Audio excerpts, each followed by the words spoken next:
இந்த கோயில் பேர் வந்து ஸ்ரீ மரகதவள்ளி தாயார் உடனுறை ஸ்ரீ மத்தியபுரீஸ்வரர் திருக்கோயில் அப்படின்னு பேர்.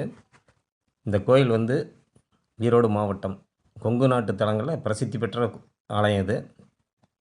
ஈரோடு மாவட்டம் கோபி வட்டம் கூகலூர் அப்படிங்கிற ஊர்லேருந்து குளத்துக்கடை அப்படிங்கிற பஸ் ஸ்டாப்பில் தள்ளி ஒரு 2 கிலோமீட்டர் தள்ளி இந்த ஆலயம் அமைஞ்சிருக்குது. இந்த ஆலயத்தை பற்றின முழு விளக்கம் பார்க்கலாம். இந்த ஆலயத்தில் வந்து மரகதவள்ளி தாயார் உடனுறை மத்தியபுரீஸ்வரர் அவர் வந்து அம்பாள் சந்நிதி, சிவன், அது இல்லாமல் வள்ளி தெய்வானையோட முருகன், இந்த 3 தெய்வங்களுமே வந்து மேற்கு நோக்கி அமர்ந்து வீற்று அருள்பாலிச்சிட்ருக்காங்க.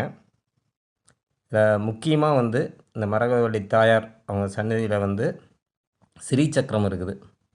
அது ஒரு முக்கியமான